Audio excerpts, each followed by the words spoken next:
What is going on, guys? Bet Records back for another fantasy football video here. We got the Week 10 Sunday night slate of all the matchups. We do have Thursday night included, but hopefully that game ended the way we wanted it to. I do have Cole with me as always, and without further ado, let's go ahead and dive right into this video for this upcoming weekend. Cole, so we're looking at quarterbacks first as always here. We both always agree, let's not take the higher guys. We're going to try and stay away from those Thursday night players if we can here. Yep. Who are we looking at right away here for this week? I'm thinking either Dak Prescott or Matthew Stafford. I'm leaning more towards Matthew Stafford, even though he does have an ankle injury right now. I think that game's gonna. I mean, both teams have to prove themselves after losing last week to relatively crappy teams. So I just like Matthew Stafford a little bit better because of his options he has at wide receiver. I mean, Dak Prescott has amazing options as well, but I also think the San Fran game is going to turn into a bigger shootout than a Dallas and Atlanta game. Yeah. No, I definitely would lean more towards Stafford as well. So let's go ahead and lock him in. That he does play Monday night, so it is kind of a risky move there for your guys' lineups. I do also like the Tom Brady play up here as well for only $300 more against a Washington defense that has been very disappointing so far throughout this whole season here. Don't mind him, but I do think it may be a Fournette game in that matchup, stealing a couple.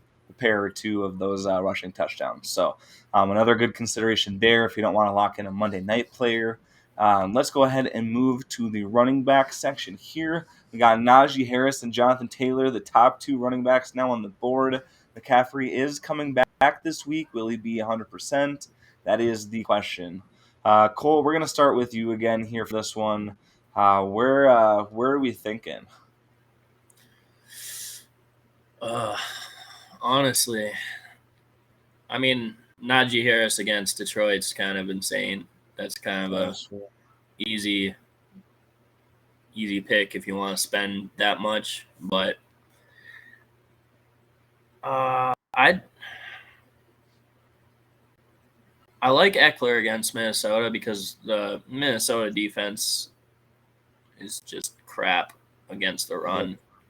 It's really bad against the run. I don't want to bet against Minnesota, but I honestly don't think they're going to win against the Chargers. Mm-hmm. Dalvin Yeah, Cook's always good as well, but I like Austin Eckler a little bit better in this matchup. yeah. I just was kind of scrolling down to check out a couple other options here because here's Fournette again, who I mentioned a little bit earlier. Might be a consideration, but now we're kind of getting down in some of these guys. Do we take one of the top wide receivers for this week or one of these top running backs in Eckler or Cook for this week, Cole? I always like to go with running back, and I think Eckler has to pop off this week considering he hasn't done well. He didn't do terrible, but he has to do something. Yeah, let's go ahead and lock him in. I do love Dalvin Cook as well for this week. I feel like either one of those mismatching them is not a bad move. Cook is due for another great game as well, so definitely something to consider there. Looking at some wide receivers, there is no way we can get Cooper Kupp this weekend with the addition of Deshaun Jackson. Not sure really how that's going to shape the offense. I don't think Kupp should lose value, honestly, that much due to that. But we're going to have to definitely look towards maybe the 77, I'm going to say, maybe range here. Let's throw a couple. This might even still be stretching it. Let's go to 77. And I like Cole. Debo. Yeah, I was going to say, let's do. I'm going to throw three at you here. Let's do Deontay Johnson on the bottom. AJ Brown or CeeDee Lamb / Samuel on the top here. So let's throw four in there. Who are you thinking? I like Debo in general because he's having monster games every week because he's like the only option on that offense other than now Kittle's back. But I like Debo, but I like Deontay Johnson. I do like Deontay Johnson a lot because it is the Detroit defense. I know. Yeah. My only concern with that is I think they're just going to be ahead. Nah, Pittsburgh isn't that good to be ahead like that, though, are they? No, they're not good enough to um, be ahead.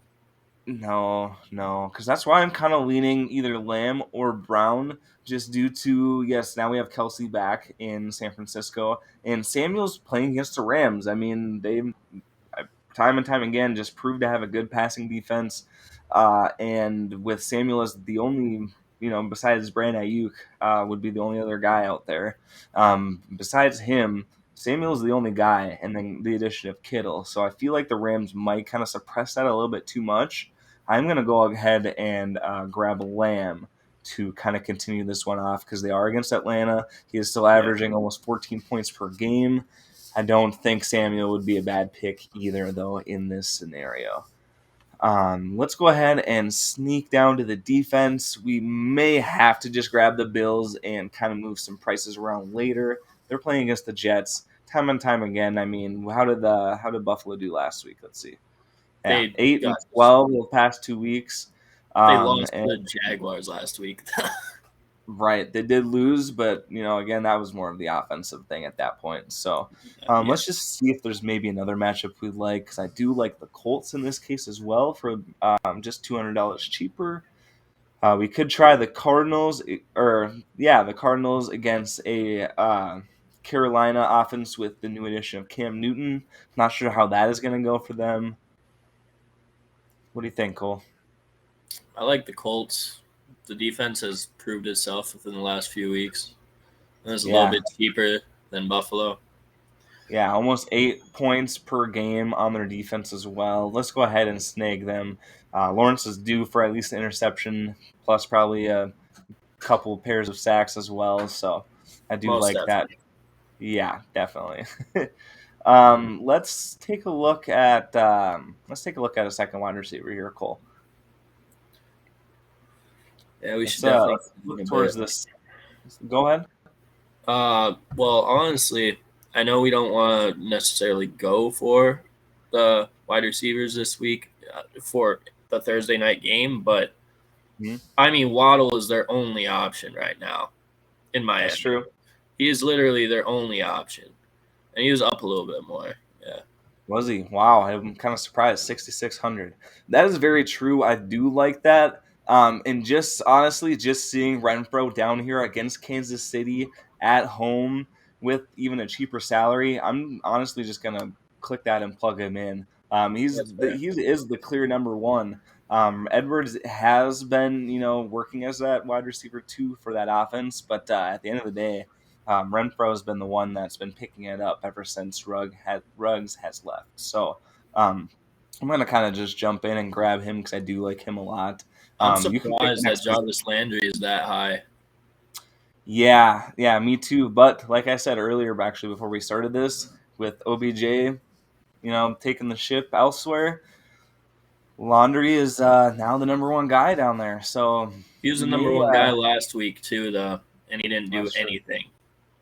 Yeah, no, that's true as well. That is true as well. Cole, next position where you want to check out here. Running back. Let's get our running back Running then. back.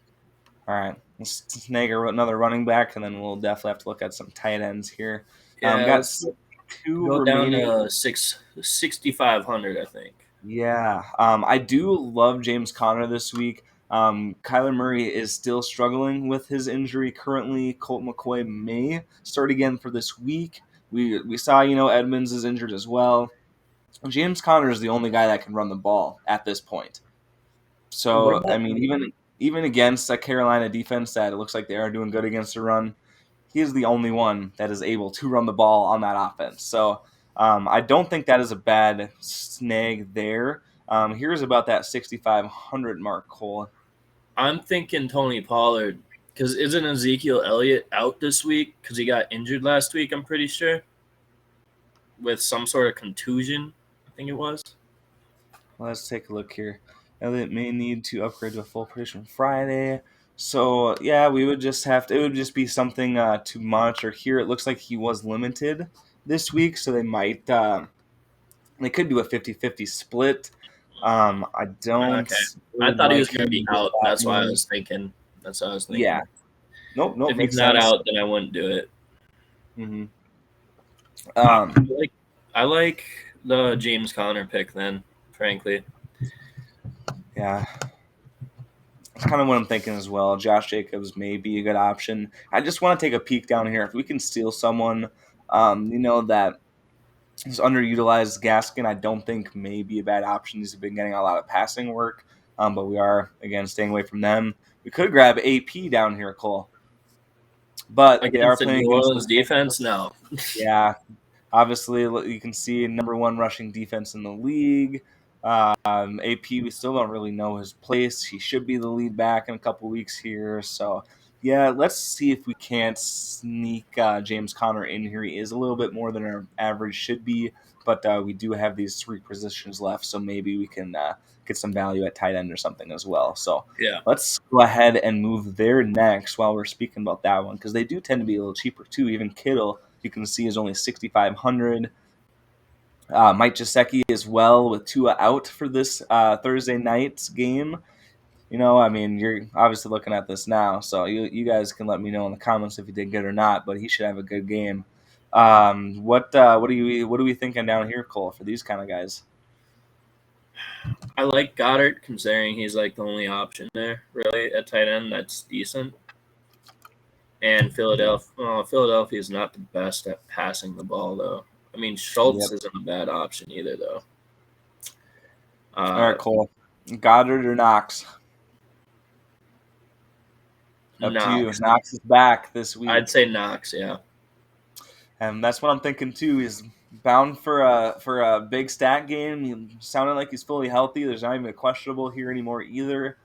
Playing against the Jets, they should Buffalo in general again should have a great comeback game, and he is at a great value this week at 5,800. I don't mind Fant either actually here. As you can see, Philadelphia here is not very good against that tight end position either. So now we got that wide receiver in Wouldn't that it be flex funny spot. if the Bills lost to the Jacksonville Jaguars and then the New York Jets? Wouldn't The it week be after. funny? Yeah, fuck. They would at that point be the worst team. They would have to just own that at that point. Yeah, pretty much.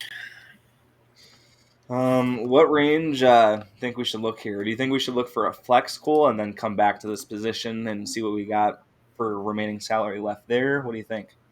I'm thinking we just go with the wide receiver, pick him out first. Yeah. And then go with the flex.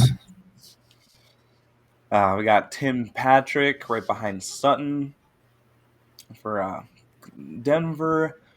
Marvin Jones Jr. will have to get some throwing work in there for Jacksonville. So that might be a decent option as well. Jamison Crowder, a little over 9 points on average, but playing against Buffalo. What do you think? Well, the Colts defense apparently is not very good against the pass if they're 30th. Yep. I don't like any of these guys down here, really. Now, Watkins gets ugly. Beckham, we don't know what he's going to do quite yet. We do have Lazard down there. Even Raymond Khalif is the 2 or 3rd wide receiver for them guys down there in Detroit. What about Elijah Moore? I know it's a Jets player, but he went off last week. And yeah. He is – there is Corey Davis, but Elijah Moore is becoming part of the offense as well. Yeah, and some of that last week was because Davis was injured last week, I believe. And right now I've been looking at the reports, and it doesn't look 100% good, so he might still be limited with some snap counts. I think for the value there, and it's still under our budget, I think we're good to lock that one in. I don't mind Pascal either, just against Jacksonville, but I think the running back for the Colts is gonna be running that one with Jonathan Taylor. So let's go ahead and look at this final flex position. We got 6,400 left. It's not bad. It's not terrible. Bad. Ooh, just missed out on a Kittle or Claypool. Here we go. Emmanuel Sanders. Yeah, I'm thinking. We also have Knox, though. Right. That's kind of what I was thinking. Let me throw you three, Cole, again, and let's do that. I'm thinking this is too deep here. We got to stick above 6,200. Let's go Devontae Smith, Jerry Jeudy, or Melvin Gordon. Melvin Gordon still averaging about 12 points per game.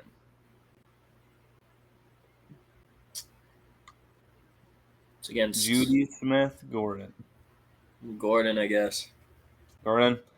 I Yeah. really like Melvin Gordon, as old as he is, and I mean, as much game film we have on him, he just proves year after year that he can handle those workloads and he can punch in the end zone at the end of the day. So, Cole, do you want to go ahead and wrap this up here for us? Sure. We've got Matthew Stafford against the 49ers, and we have Austin Eckler against my hometown team. So, Minnesota, we want them to win, but, Chargers are the Chargers. Then we have James Conner for Arizona against Carolina offense that doesn't really know what it's doing right now.